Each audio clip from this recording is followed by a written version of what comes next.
Continuamos con la lección número 3 del principio número 4 sobre los nombres de Dios. Nos habíamos quedado en la diapositiva donde menciona los nombres de Dios en el Nuevo Testamento.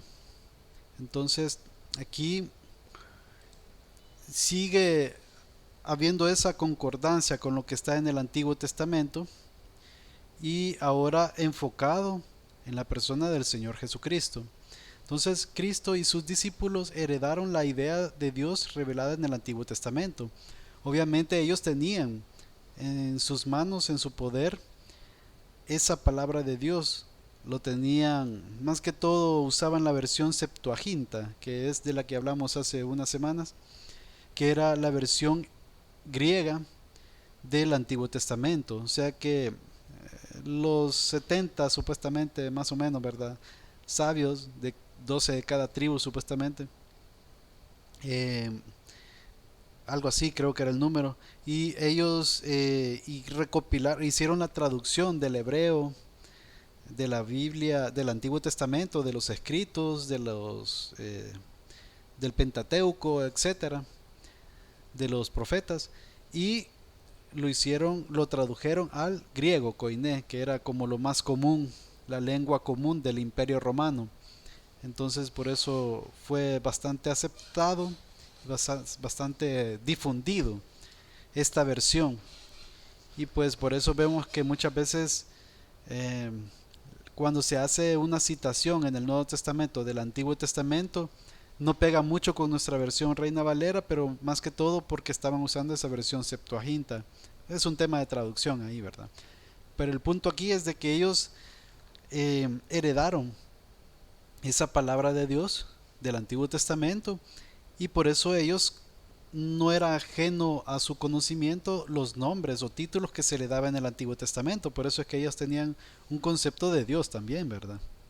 Aunque dejaron algunos de los conceptos más antropomórficos, por ejemplo, mencionar la mano de Dios o cosas así, que son ejemplos de ese antropomorfismo del Antiguo Testamento sobre Dios, pero presentaron fielmente la noción acerca del ser divino que habían sostenido los salmistas y los profetas. Eh, Permítanme solo un momento que me dice que está en espera, pero no hay nada en espera. Hay un hermano que se quiere conectar. Permítanme.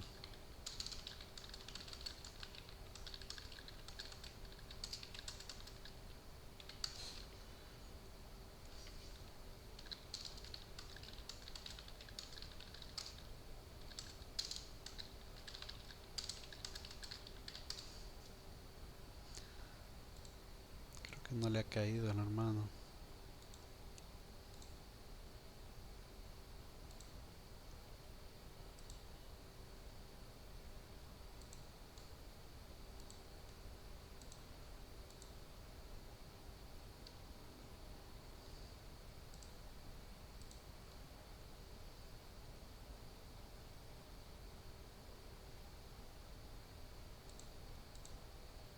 Bueno, continuando. Todas las ideas más dignas de la deidad que se encuentran en el Antiguo Testamento se hallan en el Nuevo Testamento, pero sin añadir nuevos atributos. Eh,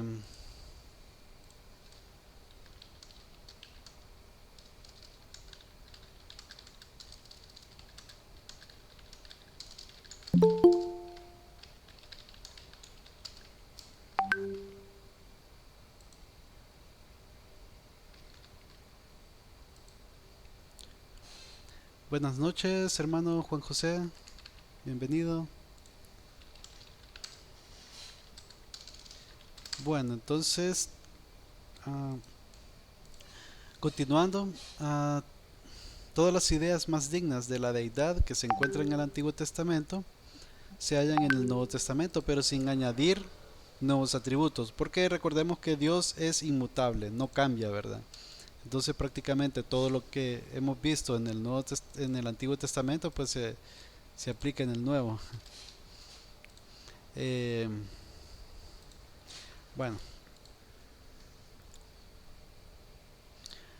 Vamos a ver algunos ejemplos de los nombres dados a Dios en el Nuevo Testamento. Por ejemplo, está uno de los más comunes que es Teos, que es la traducción de Dios. Bueno, traducido es Dios.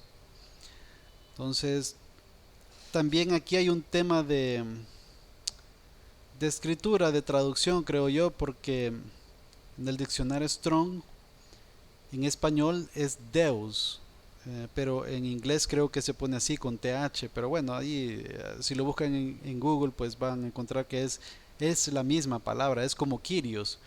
Creo que Kyrios es en inglés y Curios en español, pero bueno, es un tema de nombre, ¿verdad? Y de traducción, pero al fin y al cabo estos son como las palabras en griego y entre paréntesis está la traducción como tal. Entonces Theos es Dios. Entonces corresponde en general al nombre El y Elohim, de los que estuvimos estudiando la semana pasada. Elohim habíamos visto que es Dios, es una palabra masculina plural. Y él, más que todo, se refería a omnipotente, el todopoderoso. Entonces, esas dos palabras o nombres, como que, y sus formas compuestas, es como que se resumía en Teos. Expresa la deidad esencial con énfasis sobre su autosuficiencia, autodeterminación y justicia absoluta. Entonces, este nombre, perdón, es bastante utilizado también en el Nuevo Testamento.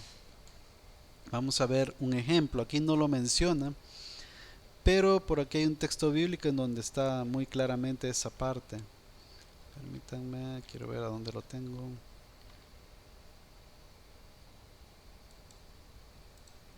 Ujú.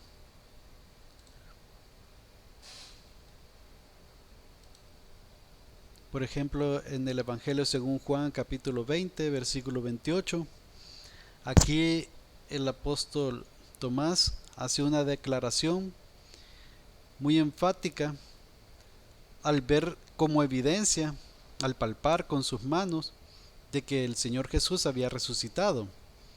Entonces, en ese contexto, en, dice la escritura en Juan capítulo 20, versículo 28, entonces Tomás respondió y le dijo, Señor mío y Dios mío. Así, muy exaltado, ¿verdad? Porque tiene los signos de admiración ahí.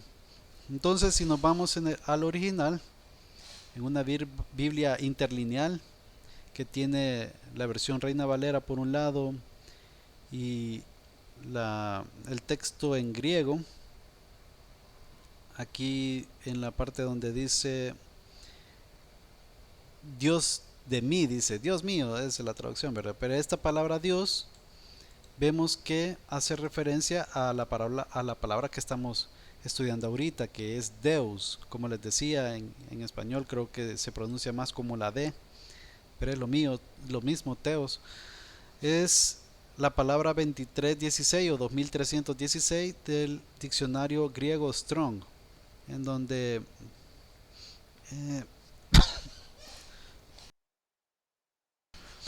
la derivación de afinidad incierta y la definición como tal, así literal, es deidad, específicamente con otro nombre, otra palabra, la divinidad suprema. Hermano, Hola. eh, quería comentarle sobre la palabra esa. Sí, dígame. No sé cómo estará escrita, pero en portugués se escribe D-E-U-S, Deus, y eso quiere decir Dios.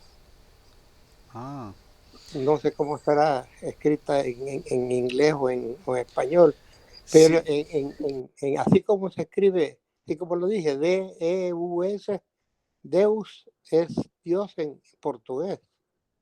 Ah, interesante. Se parece bastante a cómo se ha traducido aquí en el Sí, de griego a español, que es sí. Deseos. Ah, Es como deseos, algo así. Pero ajá, en inglés es con TH, Teus, Teus. ajá. Ajá, entonces sí, es una como derivación, me imagino yo. Ajá, pero sí, interesante.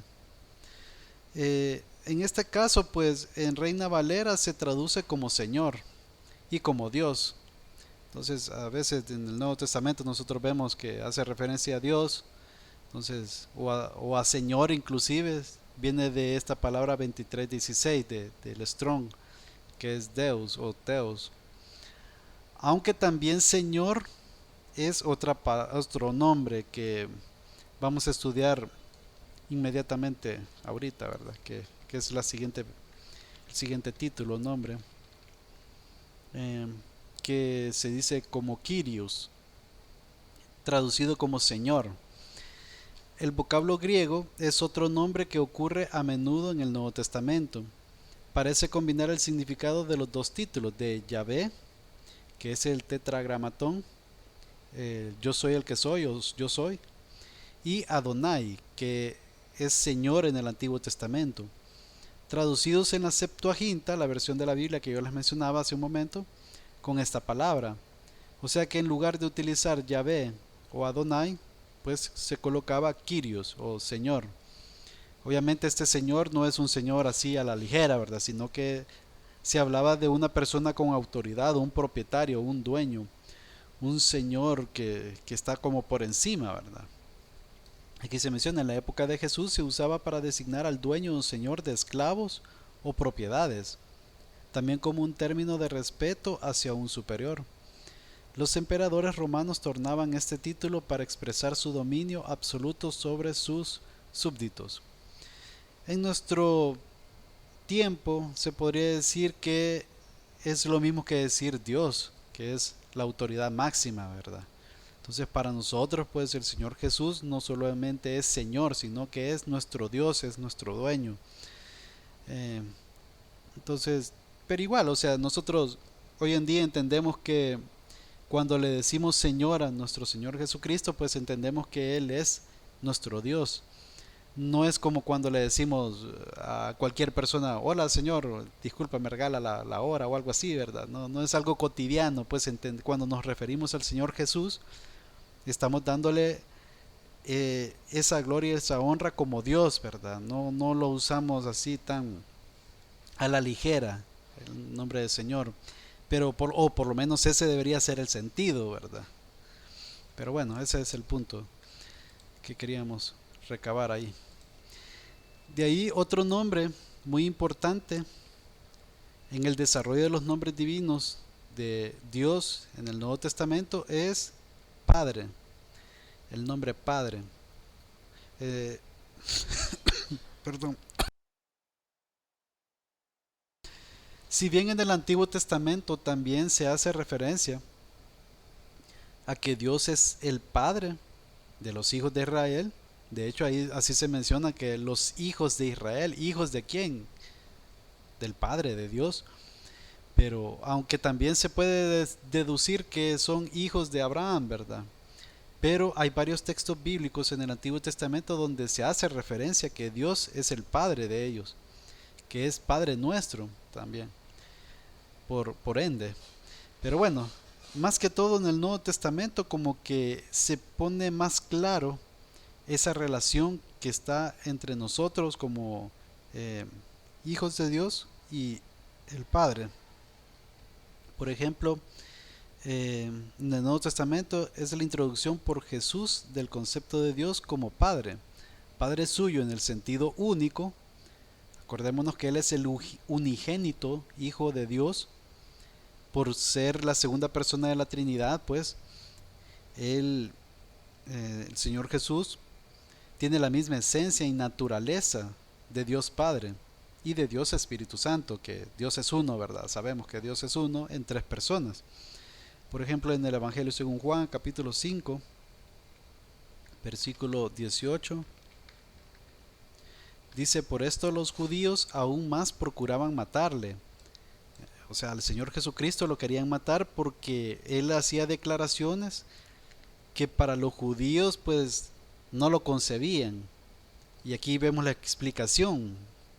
Porque no solo quebrantaba el día de reposo, ante los ojos de ellos, ¿verdad? Porque Él interpretó correctamente cómo se debía de guardar el día de reposo. Además de que Él es Señor del día de reposo. Entonces, y bueno, y hay varias cosas que podríamos hablar al respecto, pero continuamos. Sino que también decía que Dios era su propio Padre, haciéndose igual a Dios. Entonces aquí va esa concepción judía de que si él decía que era hijo de Dios, era equivalente a decir o hacerse ver como igual a Dios. Ellos lo tenían claro y aquí la escritura lo pone claramente. Eso era lo que ellos pensaban. Si él decía que era hijo de Dios, por ende, él es Dios. Esa era la lógica como ellos lo estaban viendo. Por eso es que en el Antiguo Testamento no era muy común que las personas dijeran que eran hijos de Dios, sino que más que todo decían que nosotros somos tu pueblo, etcétera, ¿verdad? Pero tenían cuidado en mencionar algo así, ¿verdad? Aunque era correcto. Pero el contexto judío de estos tiempos era así, ¿verdad? Si el Señor Jesús estaba diciendo eh, que Dios es su Padre, era una declaración para el judío como que él estuviera diciendo que era Dios. Y bueno, eso era como, se, como era realmente, pues, porque el Señor Jesucristo lo dijo claramente, que Él era Dios, o sea, Él lo dijo claramente, que era hijo de Dios, que Él no hablaba de por sí, sino que hablaba lo que Dios Padre le decía que hablara, y varias veces lo dijo claramente, pues, pero eh, pues muchas personas, muchos del pueblo de Israel, de los judíos, no quisieron entender, no quisieron reconocer que el Mesías, Dios encarnado, estaba con ellos. Pero bueno, ah, dice, y Padre de todos los creyentes por virtud de haber recibido el espíritu de adopción. Esa es otra forma de la palabra Padre. ¿Cómo se relaciona? Vamos a leer Romanos capítulo 8, versículo 15, que dice, pues no habéis recibido el espíritu de esclavitud para estar otra vez en temor, sino que habéis recibido el espíritu de adopción por el cual clamamos Abba Padre.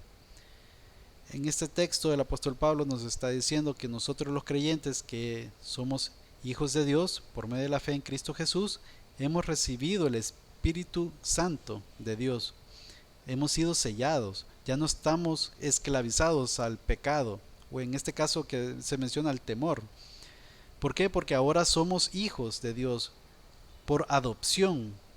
Por eso es que recordemos, el único hijo de Dios es el Hijo unigénito, el Señor Jesucristo, pero nosotros por medio de la fe en Cristo Jesús recibimos el Espíritu Santo y somos adoptados, somos hechos hijos de Dios por medio de la fe en Cristo Jesús. Y aquí continúa diciendo por el cual clamamos Abba Padre.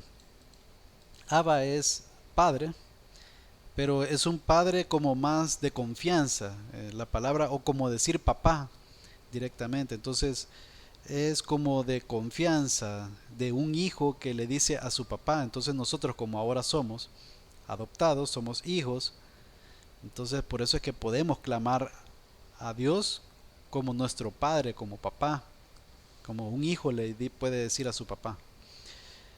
Bien, entonces hemos visto esas dos formas de ver esa palabra padre.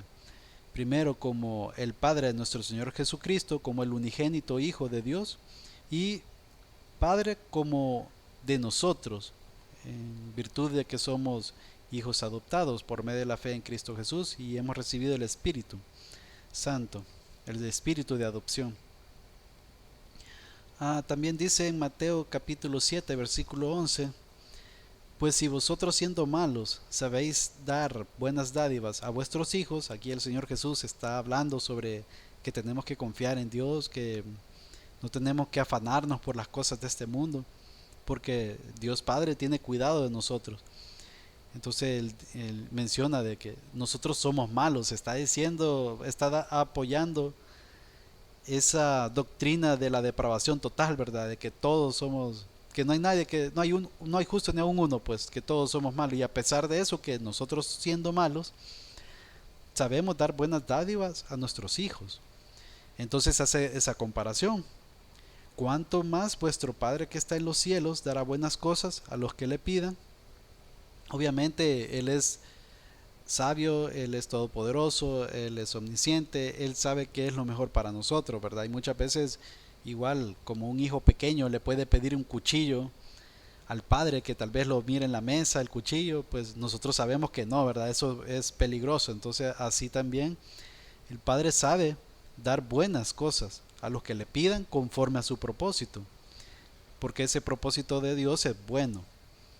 Y Dios es galardonador de los que le buscan también, ¿verdad? Entonces, deleítate a sí mismo en Jehová y Él te concederá las peticiones de tu corazón, dice también en la Biblia, ¿verdad? Entonces, efectivamente, Dios es bueno, misericordioso, pero también no nos va a cumplir nuestros caprichos conforme a lo que nosotros queremos, ¿verdad? Sino que todo tiene un propósito y es conforme a el puro afecto de la voluntad de Dios, ¿verdad? Que Él hace, que Él bendice.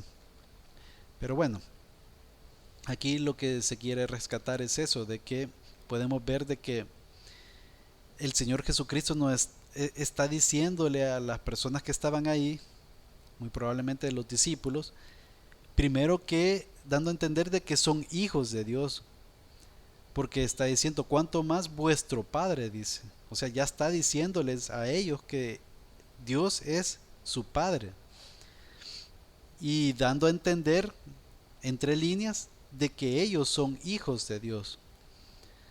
Entonces, igual nosotros, ¿verdad? Nosotros somos hijos de Dios eh, por adopción, obviamente, pero podemos tener esa confianza de pedirle en oración, de hacer oración al Padre y tener esa relación con Él como Padre. También en Lucas capítulo 11 versículo 13 dice, pues si vosotros, bueno, es lo mismo prácticamente, el mismo, un texto paralelo de lo que hemos leído. Dice entonces, por eso podía decir, subo a mi Padre y a vuestro Padre. Eso lo vemos en el Evangelio según Juan capítulo 20 versículo 17. Jesús le dijo, no me toques, a María Magdalena si no me equivoco, porque aún no he subido a mi Padre, mas ve a mis hermanos y diles, subo a mi Padre y a vuestro Padre, a mi Dios y a vuestro Dios. Bien, aquí el Señor Jesús pues les está diciendo eso mismo, ¿verdad? Que tanto para el Señor Jesús como para nosotros, Dios es nuestro Padre y es nuestro Dios, obviamente. En este caso, pues el Señor Jesucristo es el Hijo unigénito, ¿verdad? No nos podemos nosotros comparar a Él, ¿verdad? Porque Él es Dios encarnado, ¿verdad? Pero igual, o sea, por misericordia, somos hijos y somos coherederos con el Señor Jesús. Vamos a tener un cuerpo glorificado, vamos a estar en el reino del Señor Jesucristo. Vamos a estar ante su presencia, ante la presencia de Dios, pues. Bien, otro de los nombres, bueno, está el nombre Padre, que ya lo vimos, pero está esa especificación de Abba, lo que estábamos hablando anteriormente. De gran ayuda en oración es el uso por Jesús el nombre Abba. Eso lo podemos ver en Romanos 8:15, que creo que ya lo leímos. Ah, bueno, solo para que vean de que en el Antiguo Testamento también se hace referencia a que Dios es Padre de, de los hijos de, bueno, de los hijos de Dios, de los hijos de Israel, pero que son realmente hijos de Israel. Acordémonos que no todo el que desciende de Israel es Israel, como dice en Romanos 9, si no me equivoco, o Romanos 8, no estoy muy seguro, sino que solo los que son de la promesa, o sea que es un Israel espiritual. Y por eso es que nosotros somos parte de ese pueblo de Israel espiritual, aunque no tengamos ese linaje, no tengamos esa sangre. Somos hijos de Abraham, se puede decir, pues. Entonces, bueno, pero aquí dice en Deuteronomio capítulo 14, versículo 1, hijos sois de Jehová vuestro Dios, no os sajaréis ni os raparéis a causa de muerto, dice. Esta es una ley prácticamente del Pentateuco, una ley dada al pueblo de Israel. Pero dice algo interesante, hijos sois de Jehová, dice. O sea que ahí está dando a entender esa relación que existe entre Dios y el pueblo de Israel, que Dios es su Padre y el pueblo de Israel son hijos de Dios. Entonces, como son hijos de Dios, como somos hijos de Dios, En este caso, esta ley pues a hoy en día no se aplica, ¿verdad? Pero en ese tiempo, por a causa de un muerto, ellos hacían ciertos rituales que estaban como fuera de lugar, que sajarse es como herirse, ellos se herían por causa de un muerto o se rapaban no sé, los cabellos por causa de un muerto, y esos eran como rituales paganos o idolátricos en esos tiempos. Entonces Dios obviamente no quería que ellos participaran de ese tipo de rituales o de cosas para no contaminar al pueblo. Entonces por eso es que los mandó a que no hicieran ese tipo de cosas.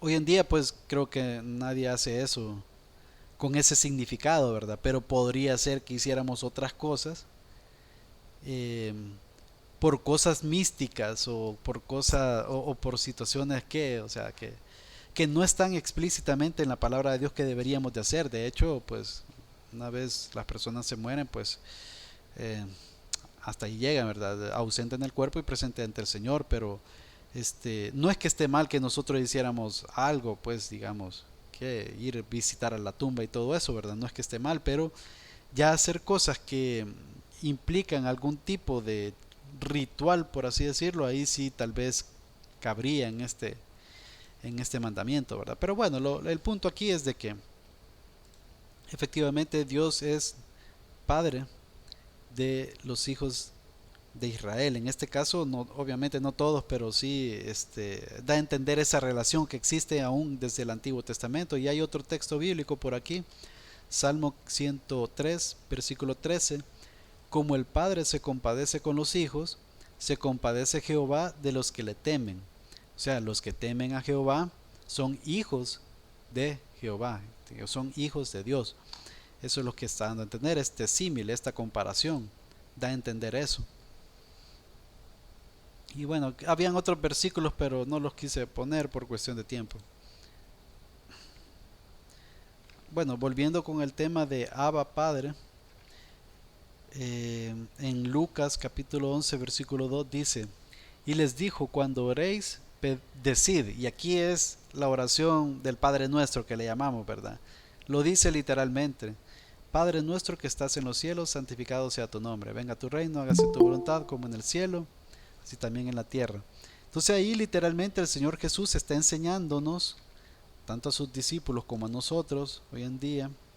Buenas noches, hermano Darío, bienvenido. Entonces aquí nos está enseñando en este texto bíblico el Señor Jesús de que efectivamente Dios es nuestro Padre, y así deberíamos nosotros tener esa confianza de poder comunicarnos, de poder orar con Él. Sé que esto es bastante obvio porque así nos enseñan desde pequeño, ¿verdad? De cómo orar a Dios. Pues generalmente empezamos así, ¿verdad? Padre nuestro, por el tema de cómo nos enseñó el Señor Jesucristo. Pero si nosotros pensamos más al respecto, esta relación que tenemos nosotros con el Señor, con Dios Padre, con Hijo y Espíritu Santo, o sea, es una relación muy íntima, muy importante, es como la de un padre con un hijo. Entonces nosotros deberíamos sentirnos, ¿qué? O sea, súper bien, ¿verdad? De que Dios Todopoderoso es nuestro Padre y nosotros, a pesar de eh, bueno, nuestra debilidad, a pesar de que somos pecadores y todo, pues somos hijos por medio de la fe en Cristo Jesús. Somos adoptados, somos hijos de Dios. Debería de regocijarnos mucho eso, ¿verdad? Bueno, quiero ver, creo que solo hay una cita final aquí sobre esta lección. Dice, el centro de interés neotestamentaria en los nombres divinos se encuentra en Jesús de Nazaret, el libertador prometido y exaltado Señor encarnado. Ese Señor, pues, entiéndase, Dios encarnado. A él se le aplican muchos nombres que reflejan la gloria de su deidad y su papel indispensable en la salvación. Paralelamente se destaca la persona del Espíritu Santo también. Bueno, aquí termina la lección número 3. Vamos a continuar. No sé si hay preguntas o algo, algún comentario. Si no, pues continuamos con la lección número 4.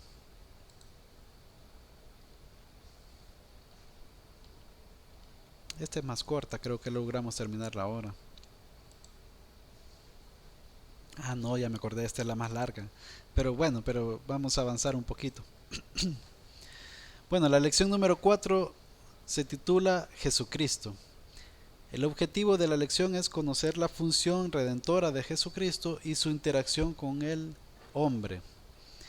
Y bueno, vamos a estar hablando de cristología, se podría decir, ¿verdad? En teología, si se le conoce, pues vamos a tocar un poco el tema. ¿Quién es el Señor Jesucristo? Bueno, nos vamos a enfocar en su ministerio aquí en la tierra, cuando vino y se encarnó en Jesús. El cristianismo se basa en la persona de su fundador, Jesucristo. Lo podemos ver en el Evangelio según Juan, capítulo 1,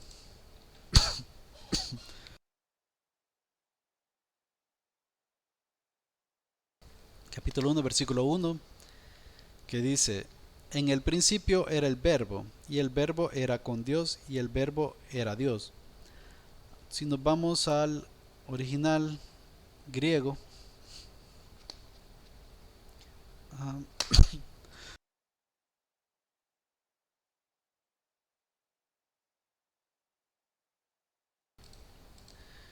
Juan 1.1 dice: en principio estaba siendo la palabra de ese verbo. Y en otras versiones de Biblia, porque estamos leyendo la Reina Valera, ¿verdad? Y ahí se traduce como verbo, pero en otras versiones dice palabra. Entonces, ese nombre, esa palabra, viene de logos. Según el diccionario Strong, es el número 3056. Es eso mismo, palabra, algo dicho. Por implicación, tema, también razonamiento o motivo. En Reina Valera se traduce como noticia, palabra, plática, pleito, predicar, pregunta, propuesta. O sea, depende del contexto.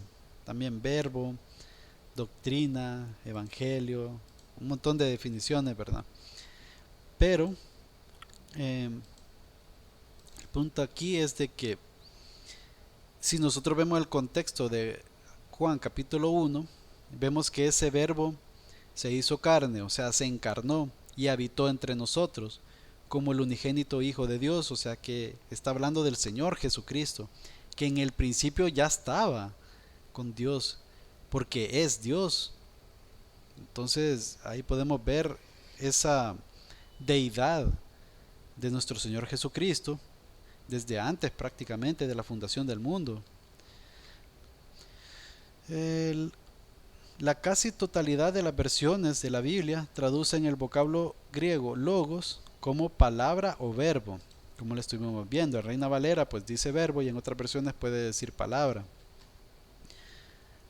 Esta es una expresión sonora y articulada del pensamiento cuando hablamos de palabra. Entonces cuando yo estoy pensando en algo y lo quiero expresar, pues normalmente lo hago con palabras, lo hablo, lo menciono, lo digo.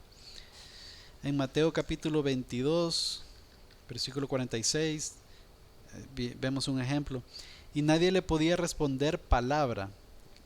Ahí pues el contexto es otro, ¿verdad? Que no vamos a entrar mucho en detalle, pero ahí podemos ver de que cuando se hace referencia a que nadie le podía responder palabras, porque eso, ¿verdad? Porque ahí viene la palabra logos a la que nos estamos haciendo referencia. Ni osó alguno desde aquel día preguntarle más. Perdón. Entonces, sí, la palabra, o sea, logos como tal es palabra, literalmente palabra. Como dice aquí, una expresión sonora articulada del pensamiento. Nadie le podía refutar lo que estaba diciendo, con palabras no le podían refutar al Señor Jesucristo. Y palabra revelada por Dios en la Escritura, predicada en el mundo. Por ejemplo, en Santiago, capítulo 1, versículo 22, pero sed hacedores de la palabra, dice. Ahí está la palabra logos. Y no tan solamente oidores, engañándoos a vosotros mismos. Ser hacedor de la palabra quiere significar de que esa palabra escrita que nosotros tenemos Antiguo y Nuevo Testamento, de acuerdo a lo que estuvimos viendo en lecciones anteriores, esa es palabra de Dios. Eso es lo que nosotros debemos de tanto de estudiar, oír, pero también aplicar a nuestra vida. Y ahí vemos esa, esa definición de palabra también como las escrituras, las sagradas escrituras. Y obviamente ahí está condensado también las enseñanzas de nuestro Señor Jesucristo. Ahí está también las enseñanzas que Dios Padre dio a, a, bueno, a Moisés, ¿verdad? Por medio de los mandamientos, estatutos, normas, etcétera. Y también la inspiración divina del Espíritu Santo a los autores que ellos escribieron la Biblia, ¿verdad? Entonces, por inspiración divina fue que ellos escribieron el Antiguo Testamento. Entonces vemos la participación de las tres divinas personas en la palabra de Dios, en las escrituras, en la Biblia que tenemos. ¿Quién es el Señor Jesucristo? Hay tres registros en los que logos hace referencia directa no a una palabra, sino a una persona. O sea, ya enfocándolo al Señor Jesucristo. Jesús, el Hijo unigénito de Dios. Esa es una. Y en Juan 1.1 lo vimos, ¿verdad? Que el Logos se refiere a quien en el tiempo y en naturaleza humana sería conocido como el Mesías, Jesús, el Cristo, o sea, el unigénito, el elegido por Dios. Es preexistente como segunda persona antes de la creación del universo. Hay varios textos que hablan sobre eso, pero quizás el texto que debería nosotros, ¿qué? O sea, darnos mayor seguridad de que Jesús es Dios. Bueno, por lo menos a mí me da bastante seguridad y refuta cualquier otra cosa que alguien pudiera decir. Es Colosenses capítulo 2 versículos del 8 al 9. Dice, mirad que nadie os engañe por medio de filosofías y huecas sutilezas, según las tradiciones de los hombres, conforme a los rudimentos del mundo, y no según Cristo, porque en él, o sea, en Cristo, habita corporalmente toda la plenitud de la deidad. O sea, aquí está diciendo claramente que Cristo es Dios, el Señor Jesús es Dios, porque en él habita corporalmente toda la plenitud de la deidad. O sea, todo lo que es Dios es, porque, sí, porque obviamente Jesús es Dios, ¿verdad? La segunda persona de la Trinidad es la misma naturaleza, la misma esencia, los mismos atributos y perfección. Entonces, efectivamente, pues ahí vemos la preexistencia o la confirmación de la preexistencia del Señor Jesucristo antes de encarnarse y como segunda persona de la Trinidad también, ¿verdad? Bueno, entonces es muy importante que nosotros sepamos quién es el Señor Jesús, porque hay personas que piensan que solo es un profeta. Por ejemplo, los musulmanes, ellos piensan que fue un profeta de Dios. Los judíos también, en el judaísmo se cree que, o bueno, hay unos que no creen pues para nada, pero hay unos que sí creen que fue un rabino, un maestro, ¿verdad? Pero no lo miran como Dios. Inclusive los testigos de Jehová lo miran como el primer ser creado, o sea, lo miran importante, pero no como Dios. Entonces ahí hay que tener como cuidado, ¿verdad? Que aquí la palabra lo que nos enseña es de que Jesús es Dios, y como lo vimos en un texto anterior, el apóstol Tomás lo reconoció como tal, le dijo Señor mío y Dios mío al Señor Jesucristo ya reencarnado. Y el Señor Jesús no le dijo que estaba que estaba incorrecto, no le dijo no me digas Dios. No, él recibió la adoración y pues le confirmó, ¿verdad? Que bienaventurado lo que sin ver hemos creído, como nosotros, ¿verdad? Entonces, bueno, pero el punto es ese, ¿verdad? Jesucristo, hombre, la respuesta a los problemas, dice el título en esta parte del material de avance. El pecado ha provocado una distancia moral entre el hombre y el Dios Santísimo. O sea, Dios es santo, es apartado, es tres veces santo, de acuerdo a lo que hemos estudiado anteriormente. Eh, y nosotros pues somos pecadores. Entonces eso nos aleja de Dios, porque Dios es bueno, es santo, no hay pecado en él, no tiene relación absoluta con el pecado. Y el Señor Jesucristo al venir aquí a encarnarse igual, de igual forma no pecó nunca, y pues por eso es que satisfizo la justicia de Dios. Dios no cambia, y esto lo vimos en unas lecciones anteriores, es inmutable, nunca cambia. Tanto el Dios como tal en Antiguo Testamento como Dios en el Nuevo Testamento es igual, no cambia, mismas perfecciones, mismos atributos, misma deidad. Ah, pero nuestras iniquidades, o sea, nuestras injusticias, han cavado un foso que ningún ser puede rellenar. Ese es el gran problema. Y la respuesta a ese gran problema es de que para eso vino el Señor Jesús. Ese era el propósito, ese era el plan de salvación. Que nosotros por nuestras propias fuerzas, por nuestros méritos, por nuestra capacidad, no podemos nunca satisfacer la justicia de Dios, no podemos acercarnos a Dios. Eh, por eso es que hay varias pasajes en las Escrituras que dice, por cuanto todos pecaron y están destituidos de la gloria de Dios, no hay justo ni aun uno. Y así hay un sinfín de textos bíblicos que nos enseñan que definitivamente nosotros no nos podemos salvar a nosotros mismos. Isaías capítulo 59, versículos del 1 al 2 dice, He aquí que no se ha cortado la mano de Jehová para salvar, ni se ha agravado su oído para oír. Pero vuestras iniquidades han hecho división entre vosotros y vuestro Dios, y vuestros pecados han hecho ocultar de vosotros su rostro para no oír. Aquí vemos claramente que el pecado hace que nosotros nos alejemos de Dios, nos divide. Y de hecho por eso es que Dios expulsó a Adán y Eva del huerto del Edén, por haber pecado. Entonces cada vez el ser humano dejó de esa conexión que se tenía tan naturalmente en el Edén, se fue perdiendo a medida entró el pecado en el ser humano, ¿verdad? La provisión del pacto de gracia en favor de los hombres perdidos pasa por el Calvario. En Cristo se opera allí nuestra reconciliación con Dios. Eso lo podemos ver claramente en 2 Corintios, capítulo 5, versículo 19. Que Dios estaba en Cristo reconciliando consigo al mundo. Obviamente no hablamos de todas las personas del mundo, porque eso sería universalismo. Al final no es que todos vamos a ser salvos, solo quienes han creído, quienes tienen la confianza en que Cristo Jesús vino efectivamente como Dios encarnado para pagar el precio por nuestros pecados y que Dios lo resucitó al tercer día para confirmación de nosotros de que fue aceptado el sacrificio. Y efectivamente, pues como el Señor Jesús nunca pecó, pues Dios lo levantó de los muertos y tenemos esa esperanza de gloria que ese mismo camino llevamos nosotros, ¿verdad? Por cuanto por cuanto el Señor Jesucristo es nuestro representante, es quien ha pagado el precio por nuestro pecado y por ende, pues eh, formamos parte de la familia de Dios. Entonces dice que Dios estaba en Cristo reconciliando consigo al mundo, no tomándoles en cuenta a los hombres sus pecados, y nos encargó a nosotros la palabra de reconciliación. Por cuanto Él pagó el precio por nuestros pecados, entonces a todo aquel que en Él cree, no se le es tomado en cuenta nuestros pecados. Han sido perdonados, tanto los pecados pasados, presentes como futuros.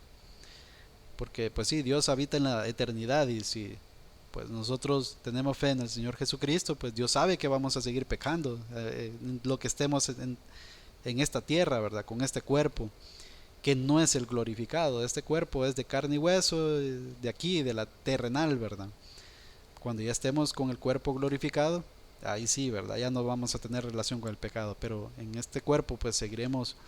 Y no es que el cuerpo sea malo, sino que nosotros somos malos por nuestra naturaleza pecaminosa, pero teniendo el Espíritu Santo, pues tenemos las herramientas para ir mejorando poco a poco, pero igual de ese lado de la eternidad, pues seguiremos pecando.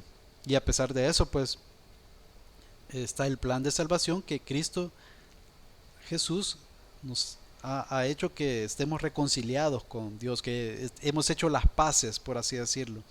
Han sido perdonados nuestros pecados. Y también tenemos esa responsabilidad de poder compartir esa buena nueva de salvación, ese evangelio, a las personas que tengamos alrededor o donde tengamos la oportunidad, ¿verdad? Esa palabra de reconciliación.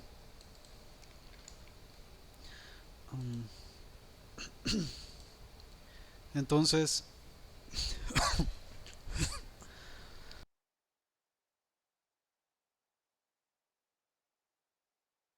perdón, perdón, satisfecha la santidad de Dios, su amor puede ya derramarse desbordante sobre nuestros corazones. En Romanos capítulo 5, versículo 5 dice: y la esperanza no avergüenza, porque el amor de Dios ha sido derramado en nuestros corazones por el Espíritu Santo que nos fue dado. Bien, perdón, permítanme.